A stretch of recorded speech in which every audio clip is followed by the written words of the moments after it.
दो डंडे लगा दिए रात्रि में, संत जी की पिटाई करवा दी भगवान ने, राधे राधे बोलना पड़ेगा। संत जी पिट गए। और तो भगवान से वो देखें इधर उधर माधव दास जी, कभी इधर देखें कभी उधर देखें। माली ने कहा क्या देख रहे हो? कि ये देख रहा हूं कि जो मुझे लेके आया था वो दिख नहीं रहा है, वो कहाँ चला गया। प्रातः हो गई। माली माधव दास जी संत को राजा के पास ले जाने लगा बांध के। अब ईश्वर की कृपा, राजा रास्ते में मिल गए, रास्ते में आ रहे थे, रथ पर विराजित थे। और राजा ने जैसे देखा कि गुरुजी को बांध रखा है माली ने, तो छड़ी लेके मारने को दौड़ा माली को राजा। अरे मेरे गुरुजी को क्यों बांध रखा है? गुरुजी बोल नहीं रुकिए राजा, इनका कोई कसूर ना है। जब गुरुजी ऐसा काम करेंगे तो बधेंगे ही। गुरुजी आपने क्या कर दिया? कि ये फुर्सत में बताएंगे, घर लेके चलो पहले। और संत जी को घर लेके गए, स्नान कराया, कपड़े पहनाए, बैठाए। बोले कि प्रभु संत गुरुजी बताओ ऐसी क्या बात थी? गुरुजी बोले कहा करूं राजा साहब कि हमारे जो वो भगवान है ना श्री कृष्ण कन्हैया, वो आप बिना चोरी के रहो नहीं जावे। तो माने चोरी करवे का जो हमें वो लिया आयो, तो हमें तो पेड़ पर चढ़ा गयो और खुद भाग गयो। कठेल की इच्छा थी खावे की, तो उसकी इच्छा हुई कठेल चोरूं। और राजा बड़ा धर्मात्मा राजा, बड़ा दयावान राजा, उसकी आंखों में आंसू आ गए कि हे गुरुजी, भगवान श्री कृष्ण मेरे बगीचे में आए कटहल चोरी करने के लिए। तो राजा ने बड़े भाव से प्रेम से वो बगीचा जगन्नाथ जी के नाम ही कर दिया है। आज भी लोग कहते हैं जगन्नाथ जी के नाम वो बगीचा आज भी है। और गुरु जी लेके आए तो संध्या के समय वही समुद्र के किनारे गुरु जी घूमने गए, तो भगवान श्री कृष्ण फिर से मिल गए। भगवान बोले और बताओ रात कैसी रही गुरुजी? गुरुजी बोले अच्छो कन्हैया तू तो बड़ा चालाक है, खुद तो भाग गो और हमें मैं छोड़गा, खूब पिटाई भाई। पर तुम भाग गए, क्या हुआ? भागने से क्या लाभ हुआ तुमको? एक कटहल तक नहीं ला पाए। और देखो हम तेरे नाम पूरा बगीचा लिखवा लाए। और जैसे उसको दिखाया भद्र को, भगवान श्री कृष्ण मुस्कुराने लगे। देखो जानते ना, भगवान श्री कृष्ण को जीतने में भी उतनी खुशी है और हारने में भी उतनी ही खुशी है। दुखी नहीं हुए, हार गए फिर भी खुशी है। जिस स्थिति में है वो खुशी रहते हैं, हमेशा खुशी रहना, हमेशा हंसते रहना। एक बार कर्ण ने कहा दुर्योधन से कि मित्र मुझे किसी से युद्ध में डर नहीं लगता, इस महाभारत में मुझे सिर्फ भय लगता है तो ये कृष्ण की मुस्कान से भय लगता है। जब ये मुस्कुराते हैं तो मुझे उस मुस्कुराहट से डर लगता है। आपने देखा हो भगवान श्री कृष्ण हमेशा मुस्कुराते ही रहते हैं। जीवन में हमेशा मुस्कुराते रहो, हंसते रहो, हंसते रहो, तो जीवन मधुर बन जाएगा। बड़ा सुंदर जीवन। भगवान श्री कृष्ण और रुक्मणी जी का बड़ा सुंदर प्रेम। रुक्मणी जी ने सोचा कि भगवान श्री कृष्ण मेरे मुझसे बहुत प्रेम करते हैं और मेरे पास ही रहते हैं, और देखो मैं सुंदर हूं तो इसलिए भगवान मेरी तरफ निहारते रहते हैं। भगवान श्री कृष्ण समझ गए कि रुक्मणी जी को अभिमान हो गया है। तो एक दिन भगवान ने क्या लीला रची, क्योंकि रुक्मणी जी को क्रोध नहीं आता है। महालक्ष्मी का अवतार है ना, महालक्ष्मी जो होती है उसे कभी क्रोध नहीं आता है। रुक्मणी जी को कभी क्रोध नहीं आता है। बाहर जाती हैं, रसोईया, कोई सेवक, कोई नौकर गलती भी कर बैठता है, कोई बात नहीं, कोई बात नहीं, बाद में कर लेना, गलती हो जाती है। और आपका कोई नौकर, कोई सेवक गलती कर बैठे, चाहे बच्चा कोई भी, क्रोध आ जाता है। पर महालक्ष्मी रुक्मणी जी को तो कभी क्रोध आता ही नहीं। भगवान श्री कृष्ण ने कहा एक बार क्रोध नहीं करते हो, क्रोध कर लिया करो, कभी देखा नहीं आपका मुंह क्रोध में कैसा रहता है। रुक्मणी जी हंस जाती हैं, कभी क्रोध ही नहीं आवे। एक दिन कहा हुए हो, बड़ी सुंदर कथा। भगवान श्री कृष्ण पलंग पर बैठे हुए और दासी चमर हिला रही थी, पंखा हिला रही थी। रुक्मणी जी आई, रुक्मणी जी ने अपने हाथ में उस चमर को ले लिया दासी से और हवा करने लगी भगवान की। किबालभ्य जनमादाय रत्नदंडम सखीकरातः तेन विजयते देवी उपासश्चक्र ईश्वरम। बड़े भाव से वो चमर डलाने लगी। उस चमर की डंडी में मोतियों के रत्न लगे हुए थे, रत्नों से जड़ित वो पंखा था। चमर भगवान उस पलंग की शोभा बड़ी सुंदर थी। हीरे मोतियों की झल्लरें लटक रही थी, चद्दर बड़ी सुंदर थी, भगवान उस पर विराजित थे, वो शोभा बड़ी निराली थी। तो भगवान श्री कृष्ण ने देखा रुक्मणी जी की तरफ, पंखा हिला रही थी, ऊपर देखा रुक्मणी जी हंस रही थी, हंसती रहती हैं। भगवान श्री कृष्ण ने सोचा कि आज देखते हैं कि उनका मुंह क्रोध में कैसा लगता है, क्रोध दबा के देखते हैं इनको। तो भगवान श्री कृष्ण ने अनेकों प्रयत्न किए रुक्मणी जी को क्रोध दबाने के लिए कि कैसे भी इसको क्रोध आए। कहने लगे रुक्मणी जी एक बात कहें कि हाँ बोलो, कि आप कितनी सुंदर हो। रुक्मणी जी तरफ मुंह को तरफ देखा, हंसने लगी कि देखो हम सांवले हैं, आप गोरी हो, हम सांवले हैं, तो हमारा आपका कोई मेल थोड़ी है। ये तो ब्राह्मणों ने आपसे कैसे बड़ाई कर दी होगी पता नहीं। ऐसे कहकर भगवान ने ऊपर की तरफ देखा, क्रोध नहीं आया। कहने लगे देखो आप तो एक राजा की पुत्री हो, आपके लिए बड़े बड़े राजा आतुर थे विवाह करने के लिए, और आपने ग्वाले का वर्ण कर लिया। फिर से ऊपर देखा रुक्मणी जी में कोई हाव भाव चेंज नहीं था, क्रोध नहीं आ रहा है। भगवान श्री कृष्ण कहीं चले जा रहे हैं, अनेक शब्द बोल रहे हैं कि देखो हम तो वैसे मथुरा में जन्मे, फिर गोकुल में पहुंचे, और गोकुल से फिर द्वारका में, अब समुद्र में रहते हैं। हमारे पग पग पर हमारे बैरी हैं, दुश्मन हैं, हम तो वैसे भयभीत रहते हैं। आप हमारे साथ रहती हो, सब समय का पता नहीं है, क्या हो जाए पल में। रुक्मणी जी की तरफ देख रहे हैं भगवान, रुक्मणी जी पंखा हिला रही हैं, फिर भी क्रोध नहीं आया, क्रोध नहीं आया मैया को। जब भगवान श्री कृष्ण ने कहा, देखा भगवान ने कि अभी क्रोध नहीं आ रहा है, कि देवी अभी भी समय है कि मुझे छोड़ दो और अच्छा सा कोई राजकुमार वर्ण कर लो, दूसरा विवाह कर लो। इस बात को भगवान श्री कृष्ण कब बोल रहे हैं? जब भगवान श्री कृष्ण के पुत्र पौत्र नाती पोते हो गए, इस बात को कह रहे हैं रुक्मणी जी से कि आप दूसरा विवाह कर लो, अभी भी समय है। और जैसे ही रुक्मणी जी ने सुना, रुक्मणी जी के आंसू बहने लगे, होठ फड़कने लगे, धरती क्रोधने लगी, धीरे धीरे वो और पृथ्वी पर गिर पड़ी, बेहोश हो गई। भगवान श्री कृष्ण पलंग से छलांग लगाकर खड़े होकर रुक्मणी जी को अपने गोद में बैठा लिया, पंखा हिलाने लगे भगवान श्री कृष्ण। कुछ देर बाद रुक्मणी जी को होश आया। भगवान श्री कृष्ण कहने लगे, अरे रुक्मणी जी मैं तो विनोद कर रहा था, मैं तो देखना चाह रहा था कि आपका क्रोध में आंखें कैसी लगती हैं, आपका मुंह कैसा लगता है, आपके होठ कैसे लगते हैं, अब कैसा आपका रूप रहता है क्रोध में। अब ऐसा मजाक नहीं करूंगा। देखो आप तो जानती हो पति पत्नियों को मजाक करते रहना चाहिए। हाँ, पति पत्नियों को आपस में विनोद करते रहना चाहिए, मजाक करते रहना चाहिए, जिससे जीवन अच्छा गुजरे, चलता रहना चाहिए। मैं तो मजाक कर रहा था, विनोद कर रहा था। रुक्मणी जी को थोड़ी सांत्वना प्रदान की भगवान ने, बड़ी आनंद की प्राप्ति वही।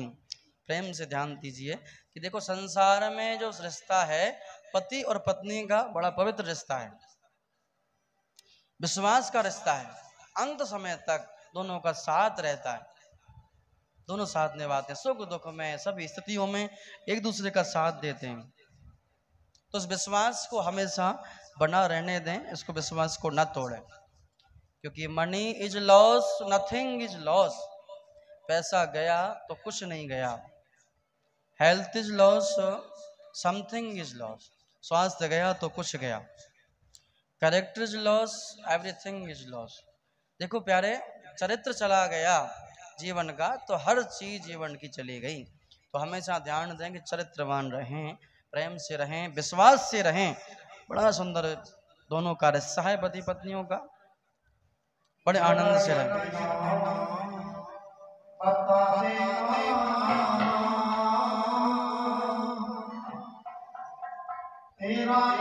काला क्यों बता दे पाना, काला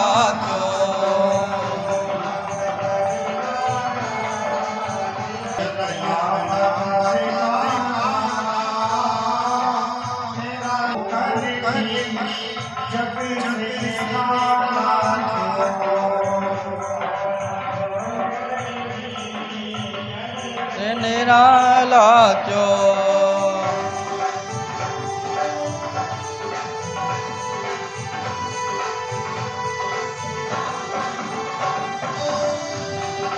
श्री राधे हरि बोल।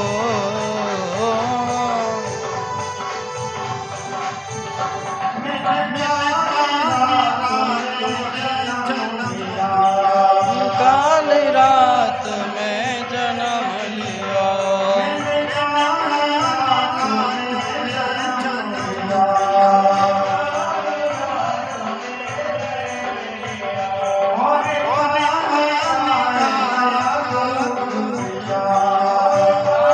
गाय का दूध पियो,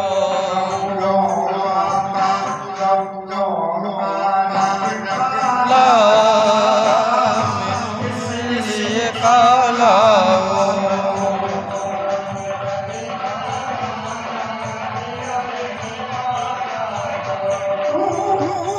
हो करके निराला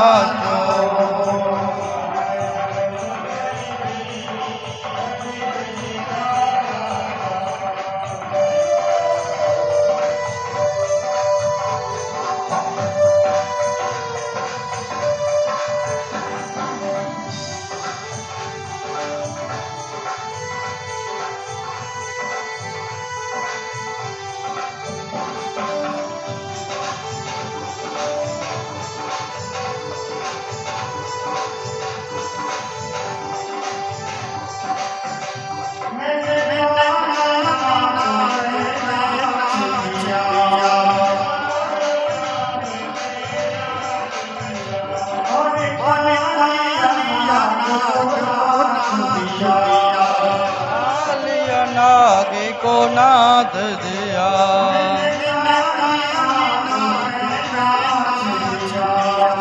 काली नाग पे नाद दिया,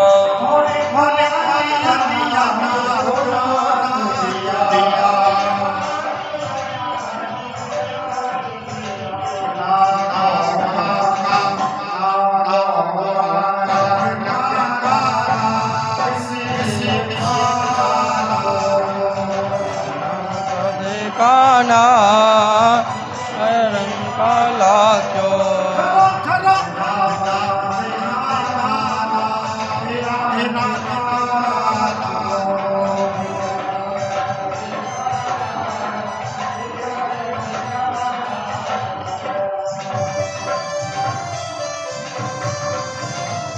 श्री राधे हरि बोल।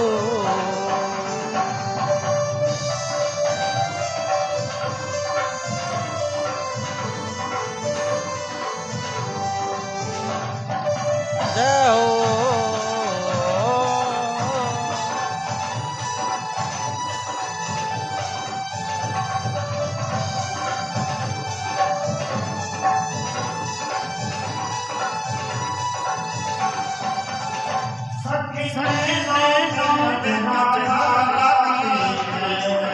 नैनों में कजरा लगाती है,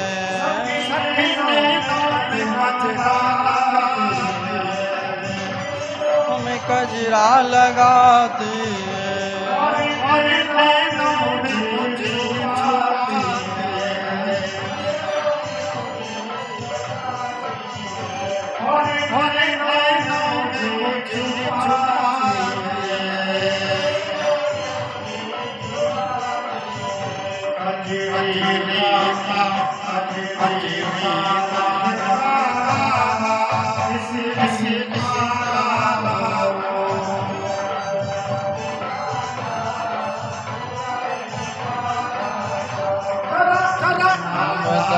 गाना मेरा रंग काला क्यों।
माखन भी खूब खिलाते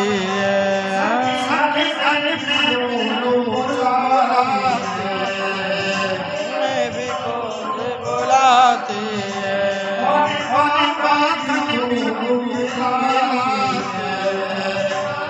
भी खूब खिलाते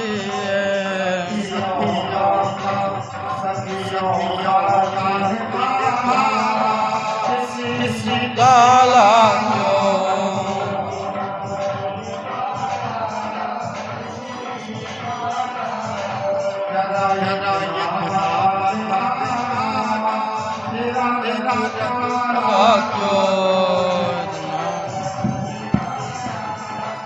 तेरा रंग काला जो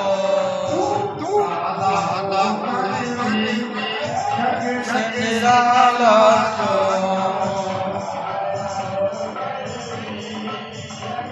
निराला जो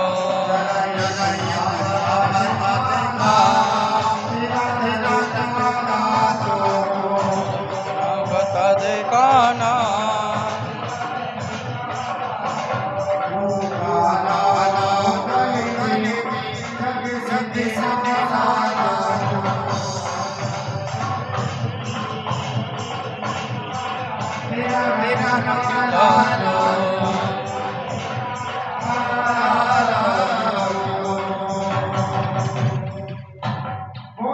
भानु गदादया। श्री सुखदेव जी कहते हैं, प्रिय परीक्षित, एक दिन शाम प्रद्युम्न, चारुभान और गद आदि यदुवंशी राजकुमार घूमने के लिए उपवन में गए। देखो शांति बना रखें, बड़ी सुंदर कथा है, ध्यान से श्रवण करें। भगवान श्री कृष्ण के पुत्र पौत्र आदि सभी वन में खेल रहे थे, उपवन में खेल रहे हैं, बड़े आनंद की प्राप्ति हो रही है। बच्चे खेल रहे थे तो उनकी गेंद एक कुएं में गिर गई। अब जैसे कुएं में गिरी तो उस गेंद को लेने के लिए वो गए, भगवान श्री कृष्ण के पुत्र पुत्र आदि। जैसे इस कुएं में झांका तो उस कुएं में क्या देखा, ध्यान से सुने, बात ना करें,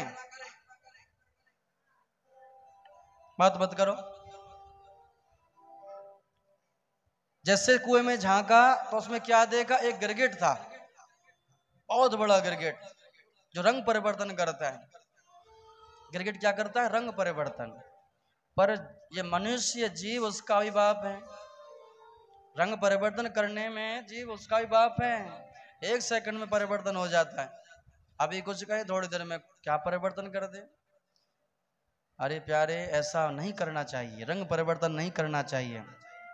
जो कह दिया उसे कह दिया, हाँ नहीं लाभ जो होगा सो देखा जाएगा। जो अपने निर्णय की कदर नहीं करता है वो जीवन में कभी सफल नहीं हो सकता है,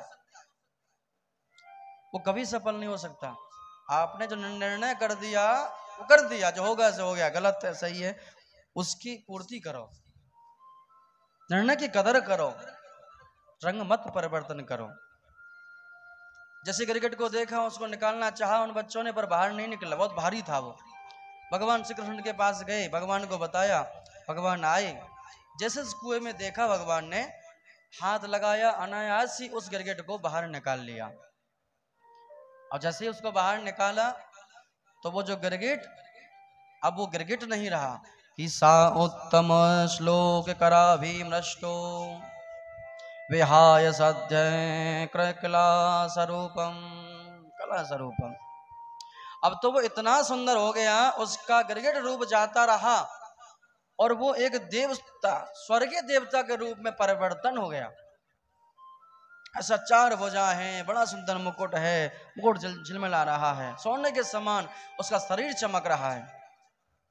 अद्भुत वस्त्र आभूषणों को देखकर भगवान श्री कृष्ण तो जानते ही थे, देखो, परंतु भगवान ने फिर भी पूछा, क्योंकि अपने बच्चों को वो उपदेश देना चाह रहे हैं, कुछ समझवाना चाह रहे हैं।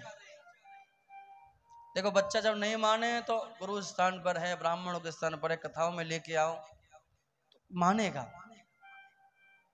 मनवाओ, अवश्य मानेगा। परंतु अब ऐसा करते ही नहीं है।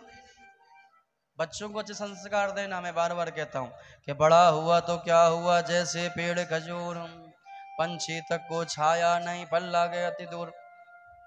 बच्चे को अच्छाइयां सिखाओ, कुछ उपदेश दिलाते रहो।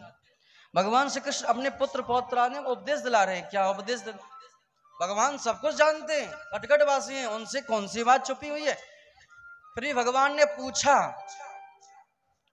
कि कस्त्वम महाभाग वरेण्य रूपो, कि कस्त्वम महाभाग वरेण्य रूपो देवोत्तमो गणयामि नूनम। कस्त्वम, आप कौन हो महाभाग? अब अपना परिचय दीजिए।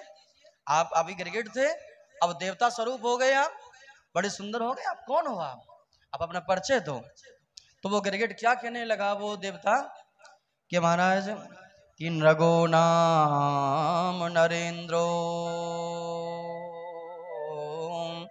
अहम इच्छाकुतनये प्रभो दाने स्वाय चायमानेषु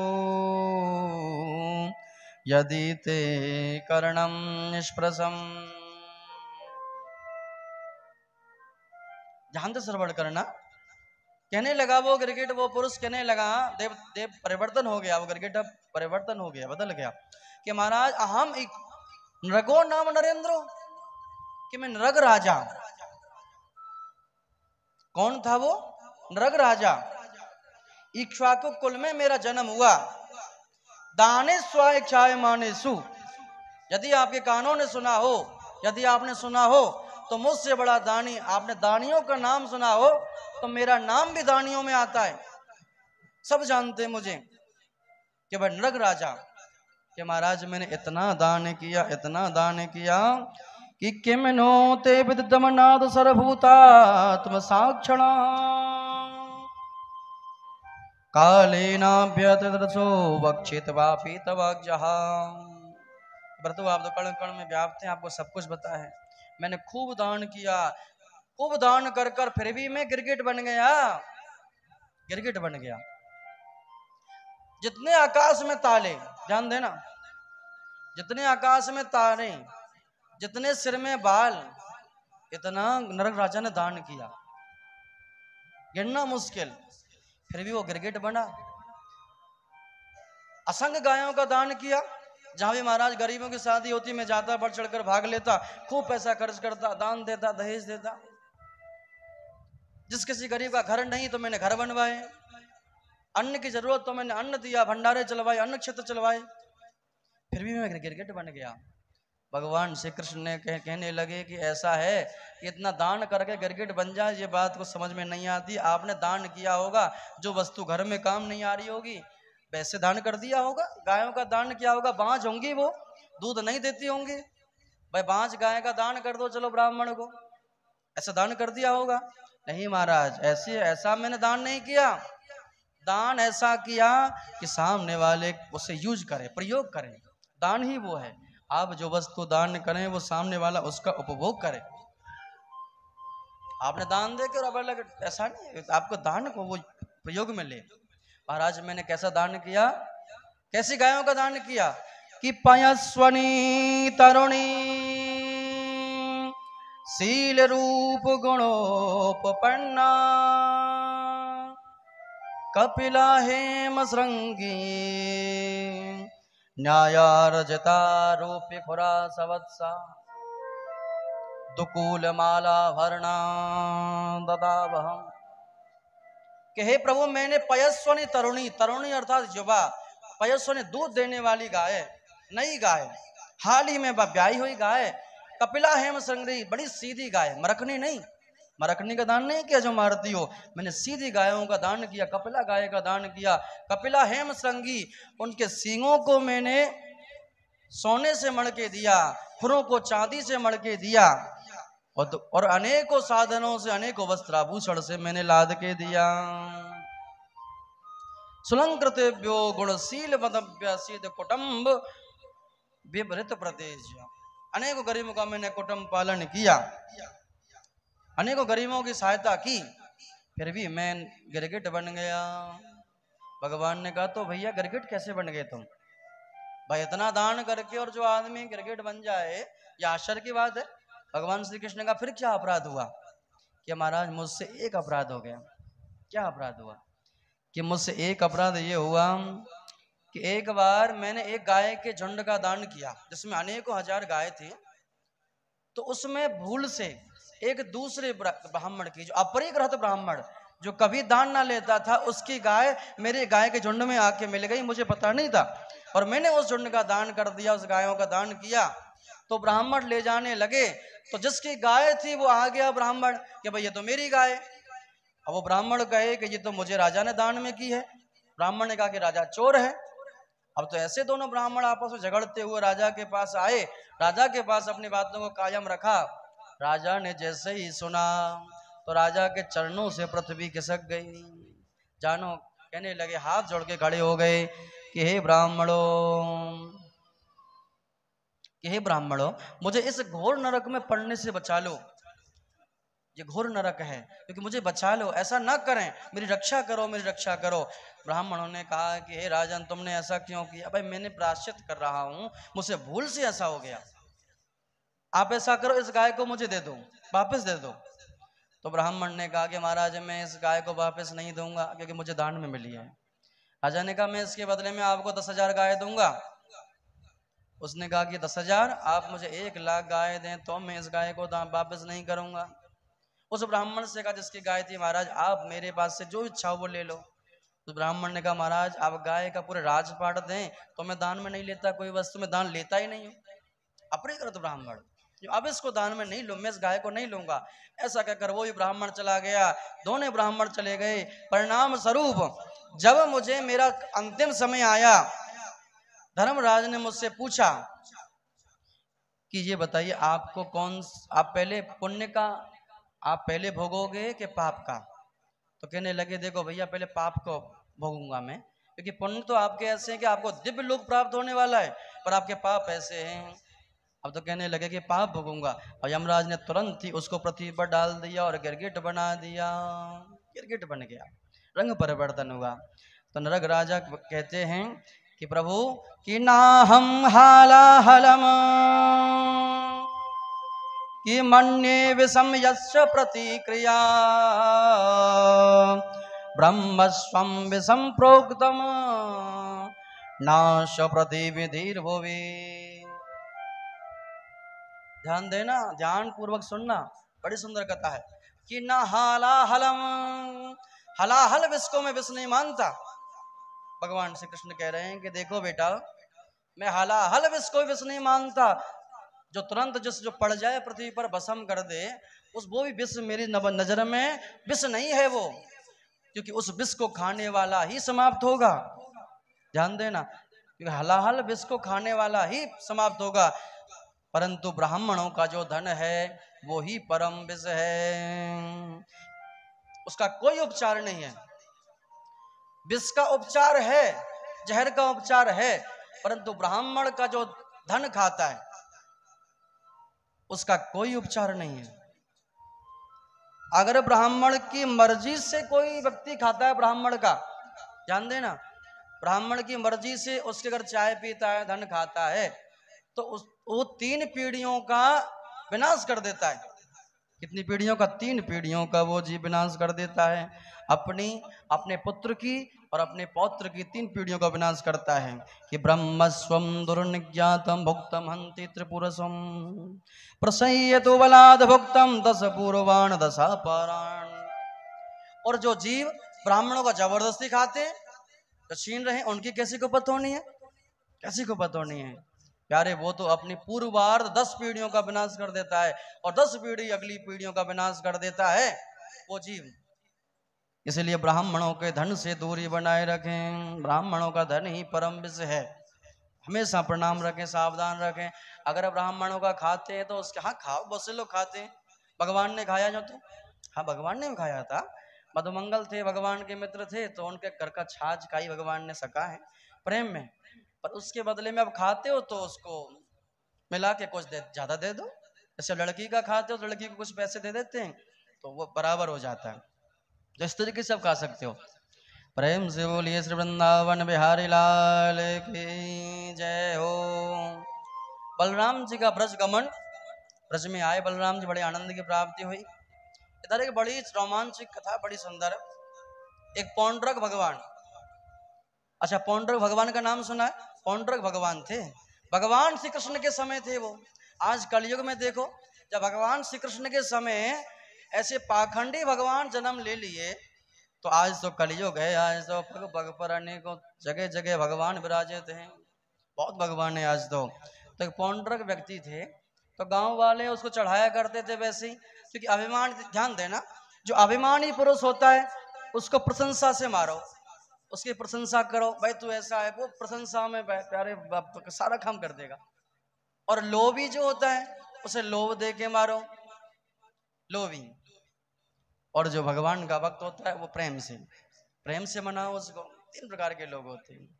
अच्छा अभिमानी था वो पौंड्रक जी, और लोग बागों ने कहा भाई तू तो बिल्कुल भगवान जैसा लगता है, ये तो द्वारकाधीश भगवान श्री कृष्ण तो जाने कहां से आ गए, असली नारायण तो तू है, तू बिल्कुल नारायण जैसा लगता है, थोड़ी सी कमी है ना, 4 हाथ और हो जाए। और क्योंकि वो भगवान के रूप में घूमता था, मोर पंख लगा के, बांसुरी बांध के, पीले कपड़े पहन के, ऐसा लगता था कृष्ण ही हो। तो गांव वाले ने बहकाए करते थे उसको, भाई तू भगवान जैसा लगता है, तू तो बहुत बढ़िया। अब वो चढ़ जाता था। एक दिन काशीराज ने कहा कि ऐसा है पौंड्रक, देख तू भगवान बन जा, पुजवाना तो मेरा काम है, भाई भगवान को कौन पुजवाता है? पुजारी। अब ऐसा है पर एक शर्त है, पूजन तेरा होगा, पुजापा मेरा होगा, राधे राधे बोलो। अब उसने कहा ठीक है महाराज, हमें तो पूजन चाहिए, पुजापा आप लो। तो ऐसा है, कल दिन में 10 बजे आ जाना जंगल में, मैं सब गांव वालों को इकट्ठा कर लूंगा, और तू जरा ठीक से बन के आना, 4 हाथ पाथ लगा के और बढ़िया तरह भगवान बन के आना, और चिंता ही मत करो।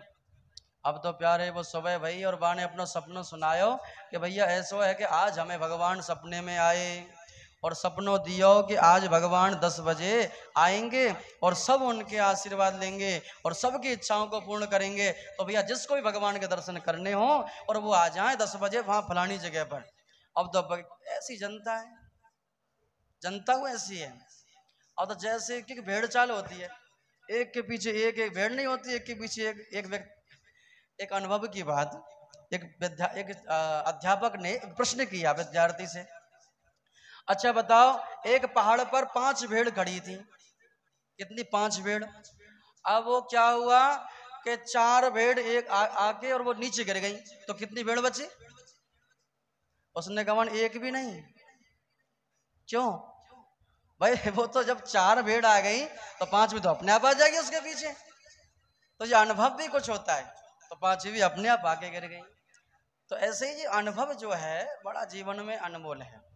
भगवान श्री कृष्ण गीता में कहते हैं कि पुत्र चाहे कितना भी बड़ा हो जाए, कितना भी पड़ जाए, परंतु पिता के सामने तो वो अज्ञानी ही है, पिता ज्ञानी है। चाहे पिता अनपढ़ ही क्यों ना हो, क्योंकि पिता को अनुभव है जीने का, उसको अनुभव नहीं है। अनुभव बहुत बड़ा होता है। परंतु आजकल बच्चे माता पिता की मानते कहाँ हैं? माता पिता की तो बात कोई नहीं मानते हैं। आजकल तो लेटेस्ट जमाना है, मम्मी पापा मॉम, कैसा जमाना है। मोबाइल में नंबर सेव करते हैं, मम्मी 1, मम्मी 2, मम्मी 3, पापा 1, पापा 2। राधे राधे बोलिए। हाँ क्योंकि अंग्रेज हैं हम, इंग्लिश में बोलते हैं मॉम वगैरह कहना, क्योंकि मम्मी को तो मॉम कर दिया, फादर को डैड कर दिया, डैड हो गए फादर। तो देखो ऐसे हमको क्या करते हैं, अंग्रेजों की ओर करना, इंग्लिश मैन बनते हैं, अंग्रेजी बोलेंगे, चाहे अंग्रेजी आप है ना, पर अंग्रेजी जरूर बोलेंगे। अरे अंग्रेजी बोलने से क्या लाभ है? अंग्रेजी भाषा से हमारी जो हिंदुस्तान की जो भाषा है, इतनी सुंदर भाषा है, बहुत बढ़िया भाषा है।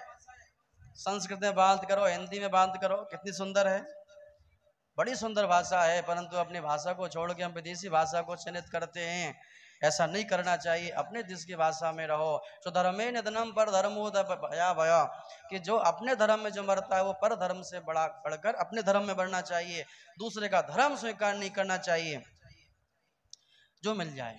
देखो विदेश में क्या है, चाची है तो आंटी, ताई है तो आंटी। आवाज क्यों पूछ रही है जी? इको कम करो, आवाज गुजर रही है कि ताई है तो आंटी, और चाचा है तो अंकल, ताऊ है तो अंकल, नाना क्या बोलते हैं वो। इस रिश्ते में आगे चलते हैं और भी कोई रिश्ते, काफी रिश्ते होते हैं, तो रिश्ते में सबको अंकल और आंटी, वहां कोई ऑप्शन ही नहीं है। बुआ है तो आंटी, सिस्टर जो भी है, परंतु हमारा जो भारत देश है इसमें सबको बड़े सम्मान से पुकारा गया है।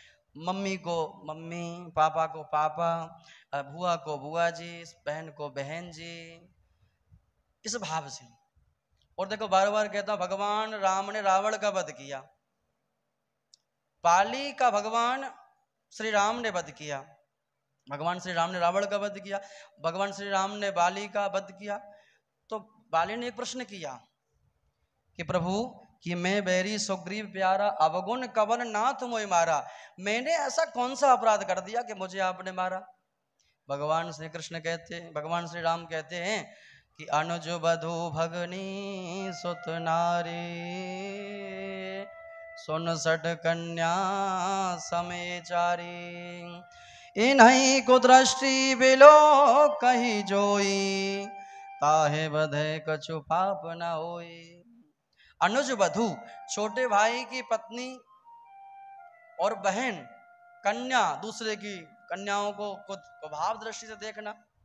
अनुज वधु भगनी सुत नारी, पुत्र की पत्नी, इनको अगर कोई कुभाव दृष्टि से देखता है तो उसको मारने में कोई बुराई नहीं है, कोई बुराई नहीं है। इसलिए आज रावण को संसार जलाता है, क्योंकि रावण ब्राह्मण था, नहीं जलाना चाहिए, परंतु रावण चरित्रहीन था, चरित्रहीन को जलाने में कोई अपराध नहीं है। हमेशा ध्यान रखें, अपने से छोटी है तो बेटी, अपने के बराबर है तो बहन, अपने से बड़ी है तो माँ, चाहे भाई, लेडीज है तो अपने छोटी को पुत्र समझे, और अपने बराबर का है तो भाई, अपने से बड़ा है तो पिता तुल्य सम्मान रूप में पूजन करे। इस भाव से रहना चाहिए, क्योंकि जिसका जैसा भाव है, भाव पवित्र होना चाहिए, मन पवित्र होना चाहिए, मन के अंदर कपट ना हो। आजकल जो क्राइम क्यों हो रहे हैं, क्राइम इसलिए हो रहे हैं क्योंकि हमारा रहन सहन पूरा परिवर्तन हो गया है। हमारा चलने का ढंग, हमारा बोलने का ढंग, हमारा कपड़े पहनने का ढंग, हम विदेशी संस्कृति को अपना रहे हैं। ऐसा नहीं करना चाहिए। हम हिंदुस्तानी हैं, हिंदू हैं, अच्छे हैं, संस्कारी हैं, मर्यादाओं में रहते हैं, मर्यादाओं में ही रहो। बहन बेटी को समझाओ कि बाहर जाओ, थोड़ा समझदारी से चलो, कम हंसो, कम बोलो, सीधे जाओ और सीधे आओ। तो अपने रास्ते से जाओ, अपने रास्ते से आओ, फालतू बातों से कोई मतलब नहीं है। पौंड्रक भगवान बड़े सुंदर साहब, जैसे 10 बजे पूरी जनता आई, अब तो 10 बज गए तो इधर जय जयकार होने लगी कि भाई जय जयकार करो, पौंड्रक भगवान आने वाले हैं। अब पौंड्रक भगवान उड़ के आए। अब कैसे आए वो? 2 हाथ तो उन पे थे ही, 2 हाथ डुप्लीकेट लगा लिए, हाथों में सूप बांध लिए और पंख लगा लिए, और चारों हाथों में झूठ माट को, एक में सुदर्शन चक्र, एक में शंख ले लिया, और ऐसे पद्म आदि चिन्हों को लेकर भगवान के, और वो तो आ गए, प्रकट हो गए। अब जैसे ही प्रकट भई, जय जयकार होने लगी, जनता पूजने लगी, चरण सेवा खूब चढ़ा रहे हैं, खूब पूजा जनता ने। अब तो आनंद आ गया पौंड्रक को, भाई आज तो आनंद आ गया, खूब पूजन हुआ। ये ध्यान देना प्यारे, कुछ लोग क्या करते हैं, मूर्खतावश अपने चरणों को छुपाते हैं। चरणों को नहीं छुआना चाहिए, क्योंकि ये जो मन को, आपने कभी देखा होगा, हमारा मन जो है, जब कोई दूसरा दूर होता है तो उससे उतना लगाव नहीं होता है, और जैसे जैसे पास हो जाता है वो, जैसे आप किसी ट्रेन में जाते हैं, सफर करते हैं, तो उस ट्रेन में क्या होता है, सफर में जैसे बैठते हैं सीट पर, तो उस समय बड़ी लड़ाइयाँ होती हैं, भाई मैं बैठूंगा, मैं बैठूंगा, और थोड़ी देर में वही लड़ाई जिससे तुमने करी, और वही थोड़ी देर में वो आपके पास बैठा रहा, बैठा रहा, बैठा रहा, और धीरे धीरे करके उससे दोस्ती हो गई, और ऐसी हो गई, फोन नंबर ले लिया, ये ले लिया, वो ले लिया। तो ये क्या हुआ? क्योंकि ये सूक्ष्म जीवाणु, साइंस भी कहता है, वो आप में प्रवेश कर जाते हैं। कलयुग जब आया, राजा परीक्षित को स्पर्श किया, तो राजा परीक्षित धर्मात्मा, तुरंत उसको बदल गई बुद्धि। इसलिए ध्यान दें कि ऐसे लोगों से दूर रहें भैया, दूरी बनाए रखो, सबसे दूरी रहो। ये जो हाथ मिलाते हैं ना, हाथ, हेलो, ये हाथ मिलाने की क्रिया बिल्कुल गलत है, पर ये वैसे तो मानते नहीं है। हम लोग कहते हैं, कथावाचक कोई कहता है वैसे नहीं मानते साहब, ये तो कोरोना ने सिखा दिया इनको मनवाना। मिला बेटा हाथ, बहुत हाथ मिलाता है, बंद कर दिया हाथ मिलाना। फिर तो नमस्कार, हाथ जोड़ना। अरे हम वर्षों से कहते आए हमारे ऋषि मुनि संतगण कि भैया हाथ जोड़ा करो, दूर से हाथ जोड़ो, प्रणाम करो। इन हाथ मिलाने से कुछ नहीं होता है। हाथ मिलाने से तो ये कोरोना फैलता है, ये तो आज फैल रहा है। हमारे संतों ने तो, ऋषि मुनियों ने तो शास्त्र में पहले ही लिख दिया है, ये जीवाणु फैलते हैं ये हाथ में स्पर्श करने से। बिना नहाए तो लोग से थोड़ा दूरी बनाए रखो, ये मन को अपवित्र करते हैं। मन साफ होना चाहिए। पांडुरंग चढ़ गया बातों में, भगवान बन गया। अब तो कहा कि भाई द्वारका में पत्र लिख के भेज दे। वो तो वैसी डरपोक है कृष्ण, तो मथुरा से तो द्वारका भागा, और तेरे डर के मारे यहाँ से और कोई भाग जाएगा। पत्र भेज दिया, सेवक गया। उद्धव जी ने पत्र पढ़ा, प्रभु आप तो डुप्लीकेट भगवान हो गए। भगवान श्री कृष्ण का क्या हुआ कि पांडुरंग भगवान है ओरिजिनल, युद्ध की बोल रहे हैं। भगवान श्री कृष्ण ने कहा कि उनसे कहो कि हम युद्ध करने आएंगे। पांडुरंग ने कहा है कि भगवान श्री कृष्ण आप झूठ मूठ का पाखंड मेरा लेकर बैठे रहते हो, इन राज चिन्ह को त्याग दो, नहीं त्यागे तो मैं युद्ध करूंगा और उनको सबको हटवा दूंगा। भगवान श्री कृष्ण ने कहा कि समय बताएगा जब मेरे राज चिन्ह जाएंगे कि तेरे जाएंगे। भगवान श्री कृष्ण सेना लेकर आए और पांडुरंग भी सेना लेकर आया, युद्ध हुआ। भगवान श्री कृष्ण ने काशी राज का उद्धार किया और पांडुरंग का वध किया, दोनों का, काशीराज पांडुरंग का वध किया। प्रेम से बोलिए श्री कृष्ण भगवान की जय हो। एक द्विपद वानर का भगवान ने उद्धार किया है। प्रेम से बोलिए श्री कृष्ण भगवान की जय हो। देवर्षि, देखो ध्यान देना, भगवान श्री कृष्ण की बड़ी सुंदर सुंदर कथाएं हैं। एक बार भगवान श्री कृष्ण के पेट में दर्द हुआ, क्योंकि गोपिका वो रानियां पूछती रहती थी कि आप किसको प्रेम करते हो, रात ब्रजवासियों को इतना प्रेम करते हो, ऐसे उनके प्रेम में क्या बात है। क्योंकि ब्रज, ध्यान देना, प्रेम कैसा होना चाहिए इस कथा से आपको सीखने को मिलेगा। रानियां भगवान के साथ में रहती हैं। कितनी रानियां हैं? 16,108 पत्नियां भगवान की। खूब वैभव है, खाने पीने को मिलता है, वस्त्र वस्त्र धुले हुए मिलते हैं, नौकर चाकर सेवक, खूब सेवा होती है। यही सेवा नहीं होती है, यही प्रेम नहीं होता है। आप सोचे कपड़े धो दिए, कैसा वस्त्र है, खाना खिलाते, प्रेम क्या होता है। तो वो निरंतर सेवाएं करती हैं, परंतु भगवान का मन ब्रज में लगा रहता है। एक बार भगवान श्री कृष्ण ने उपदेश देने के लिए बड़ी सुंदर लीला रची। भगवान के पेट में दर्द होने लगा, बड़ी तेज दर्द हुआ। वैद्यों को बुलाया, अनेक वैद्य आए, दवाई देने लगे, पर जैसी वो दवाई देते हैं वो तो बढ़ता चला जाता है। अब तो बड़े परेशान रानियां। उद्धव जी आए, उद्धव जी को बड़ा आश्चर्य कि प्रभु जगत पिता के पेट में और दर्द, ये बात कुछ जस्ती नहीं है, क्या कारण है? कि नहीं उद्धव, आज तो मेरे पेट में बहुत तेज दर्द हो रहा है। ये जो पेट का दर्द है ये बड़ा विचित्र है, ज्यादा खा लें तो आफियत, कम खा लें तो आफियत। हाँ, योग करते रहो, अच्छे रहोगे। क्योंकि खाना जो तामसी राशि भोजन करते हैं ना, तो इससे ये बीमारियां होती रहती हैं। भगवान का पेट का दर्द बड़े तेज बढ़ने लगा। उद्धव जी के द्वारा उत्तर दिया कि जो स्त्री भगवान की और भगवान को अपने चरणों की धूल पिलाएगी, ध्यान से सुनना, जो अपने चरणों की धूल पिलाएगी तो भगवान का पेट का दर्द बंद हो जाएगा। अब स्त्रियां पढ़ी लिखी, रानियां सब पढ़ी लिखी, वो जानती थी कि अपने चरणों की धूल और हम पिलाएंगे तो हमारे पति हैं, हम तो नरक में चले जाएंगे। सत्य है कि जो स्त्री अपने पति पर सेवा करवाती है, चरण दबाती है, चाहे भोजन बनवाती है, चाहे स्वयं बैठी रहती है, तो वो नरक में जाती है।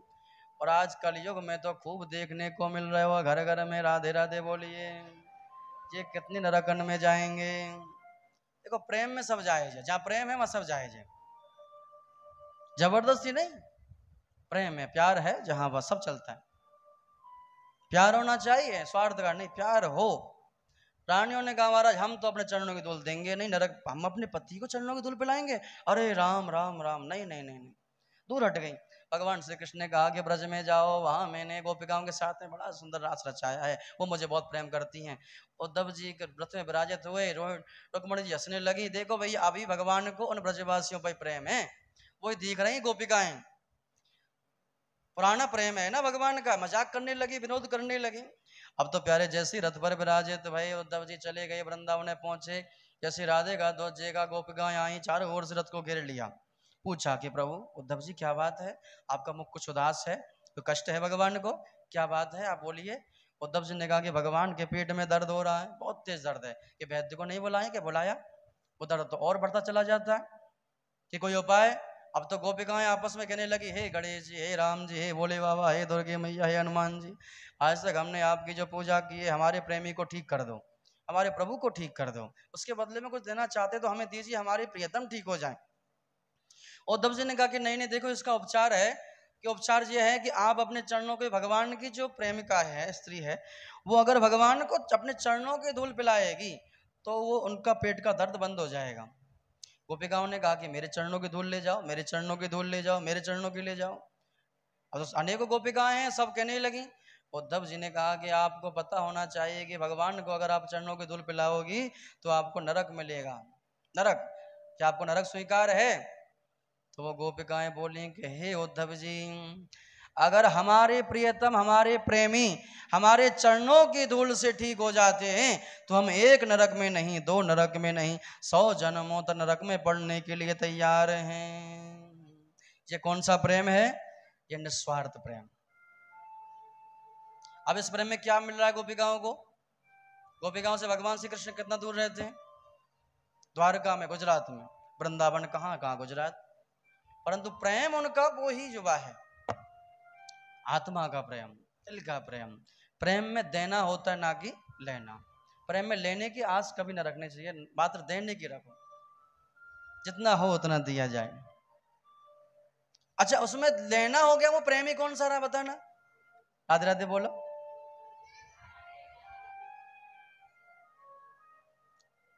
गोपिकाओं का तो ऐसा प्रेम है, भगवान श्री कृष्ण को सुख में देखना, प्रसन्न देखना, कि हे प्रभु आप खुश रहें हर स्थिति में, हर परिस्थिति में। चाहे हम कष्ट में रहें, रातों दिन रोती हैं, पर भगवान कृष्ण का को ही प्रेम करती हैं। और आप अगर कहीं छोड़ के चले जाए आपके कोई घर का प्रियतम, तो कैसे उदास हो जाते हैं, कैसे नाराज हो जाते हैं, बड़े दुखी होते हैं। ऐसा नहीं करना चाहिए प्यारे, स्वार्थ का प्रेम नहीं करना चाहिए, निस्वार्थ का प्रेम करो। उद्धव जी रज को ले आए, जैसे बोरे भर के लेके आए। इधर प्यारे रुक्मणी जी ने कहा कि उद्धव जी ले आए, कि हाँ ले आए, आपने कहा नहीं, कहा था।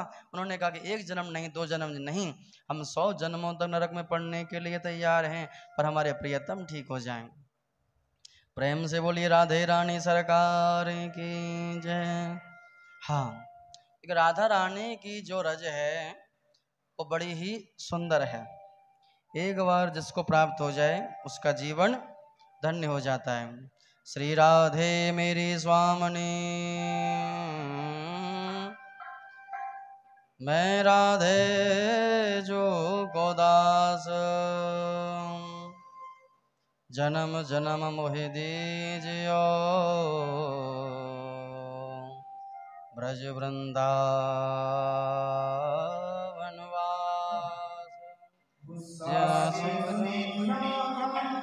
राधे तेरे चरणों की,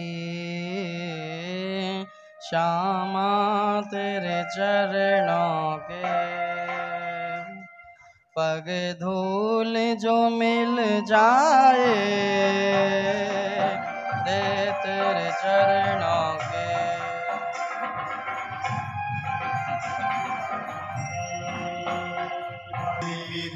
देर बदल जाए,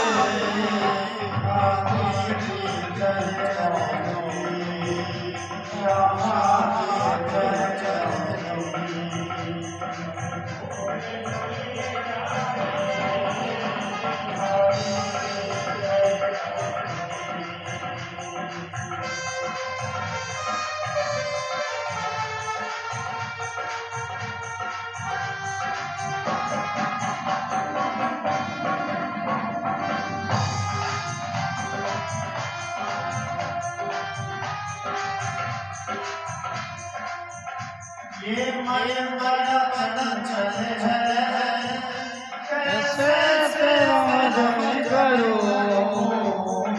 मन बड़ा चंचल है,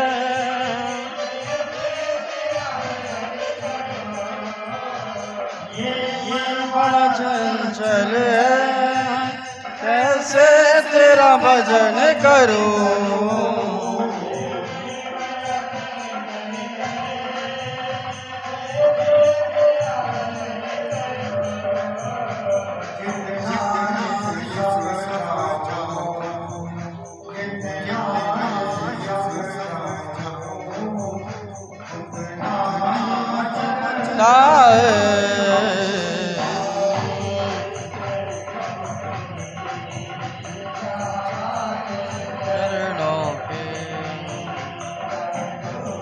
जो मिल जाए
देना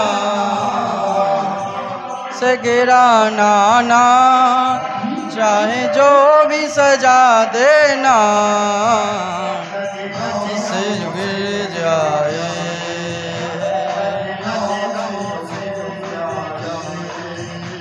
मुश्किल अमल पाना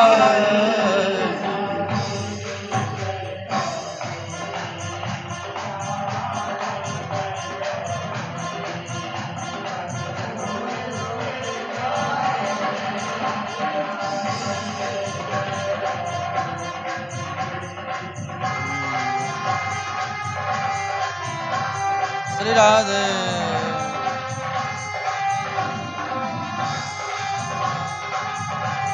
जय हो।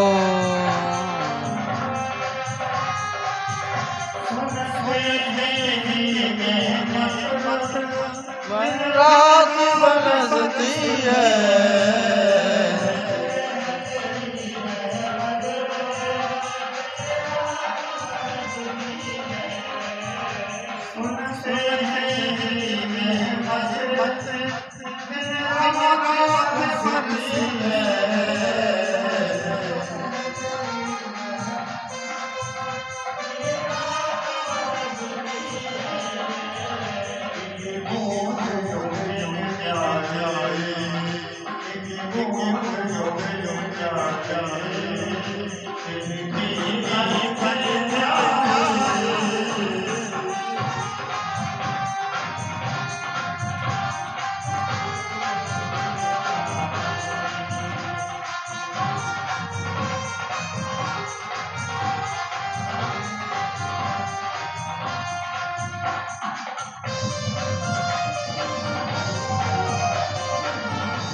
बदल जाए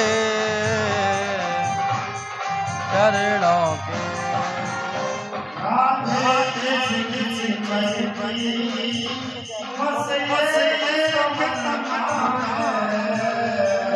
दे तेरे जय की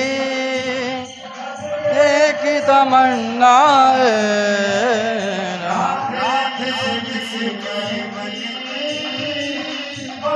एक तमन्ना है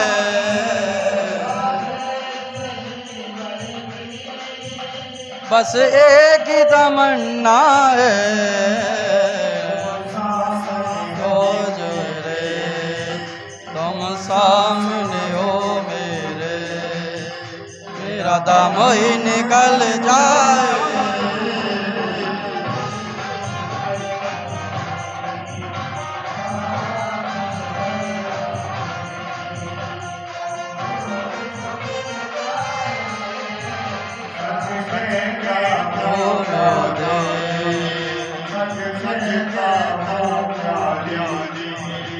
तकदीर बदल जाए।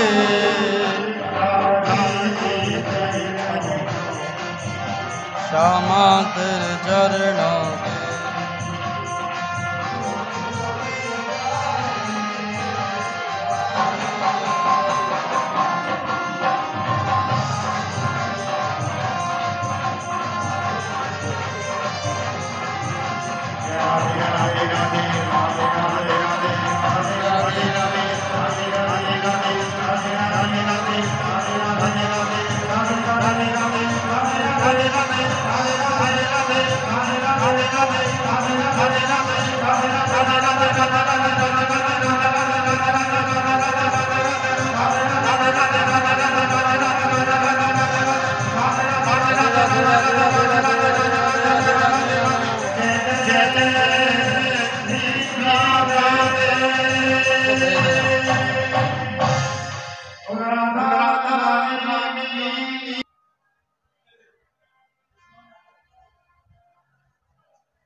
हमें पछताएगा।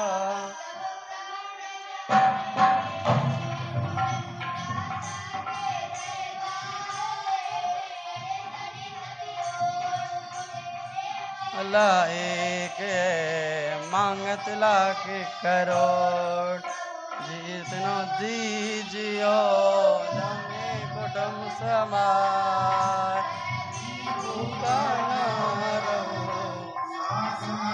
बाजा, सांस पे हरी भजन।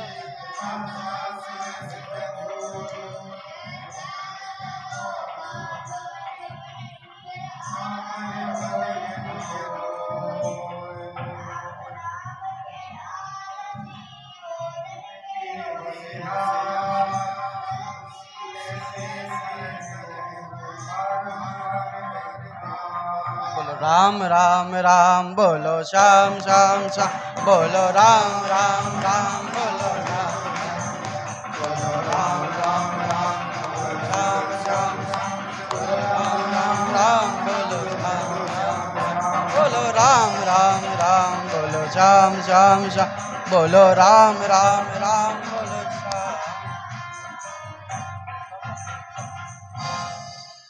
महापुराण की जय हो। क्या बोलना है और जोर से देखिए।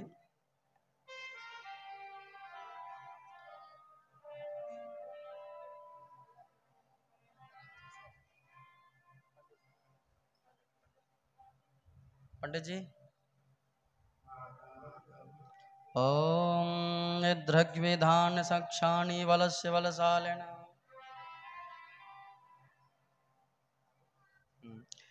अनंत प्रश्या प्रमेश्य मायामर्त संति ही। प्रेम से बोलिए श्री सुखदेव जी महाराज की। बड़ी सुंदर कथा कि भगवान यानी चान्यानी मुकुदंद महात्मना।